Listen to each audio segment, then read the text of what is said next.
Kita beralih ke informasi lain, Saudara. Tim penjinak bom Gegana Polda Jawa Timur masih melakukan penyisiran di lokasi ledakan di Kabupaten Malang, Jawa Timur. Satu korban luka masih dirawat di rumah sakit.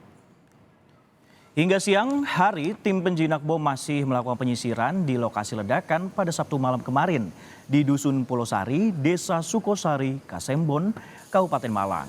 Garis polisi dipasang dan warga dilarang mendekat. Ketua RT setempat menyebut bahwa tidak mengetahui dugaan sumber ledakan adalah petasan.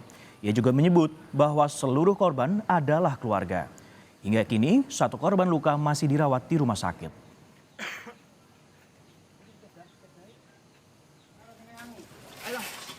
Inilah rekaman video amatir setelah terjadinya ledakan pada Sabtu malam, Saudara. Satu orang meninggal dunia dan 3 lainnya terluka dalam kejadian ini.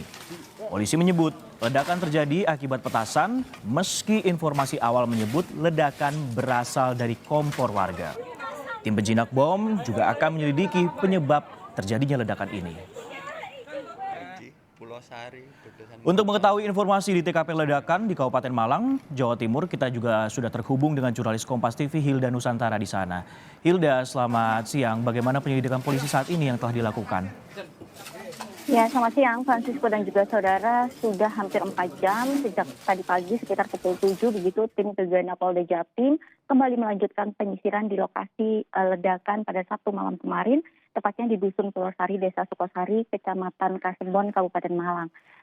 Sebenarnya penyisiran ini sudah dilakukan sejak tadi dini hari, Francisco dan juga saudara. Sejak pukul 1 dini hari hingga sekitar pukul 3 dini hari begitu.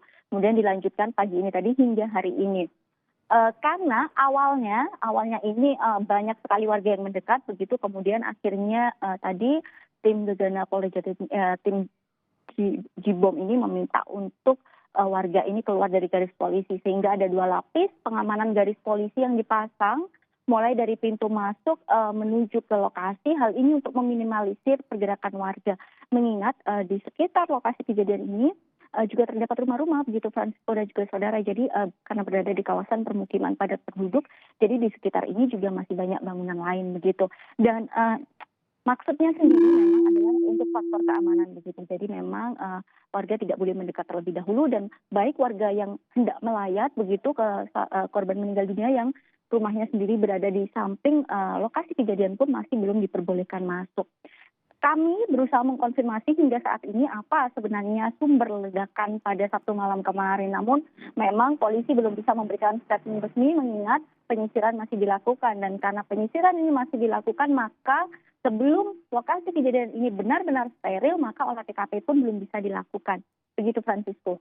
Baik, masih dilakukan penyisiran dan juga penyelidikan untuk mengetahui apa yang menjadi penyebab dari ledakan tersebut. Nah, lantas bagaimana untuk korban lainnya, Hilda? Karena informasi terakhir masih ada yang dirawat. Seperti apa informasinya? Ya, Francisco dan juga saudara, kami sudah mengkonfirmasi kepada Ketua RT setempat apakah masih ada korban luka yang dirawat. Mengingat kemarin malam korban luka yang sempat dirawat di rumah sakit sudah dinyatakan sembuh dan boleh pulang. Dan memang Ketua RT sempat menyebut bahwa masih ada 1 korban luka begitu yang dirawat di rumah sakit terdekat begitu. Dan semalam pihak kepolisian menyebut bahwa ada luka di bagian kepala. Begitu, Francisco. Baik, masih dilakukan perawatan untuk salah satu korban yang terdampak akibat peristiwa ledakan yang terjadi di Kabupaten Malang, Jawa Timur, dan juga memang dihimbau untuk masyarakat untuk mendekat agar olah TKP dan juga penyisiran bisa dilakukan maksimal oleh tim Polda Jawa Timur. Terima kasih Hilda Nusantara atas laporan Anda dari Malang, Jawa Timur.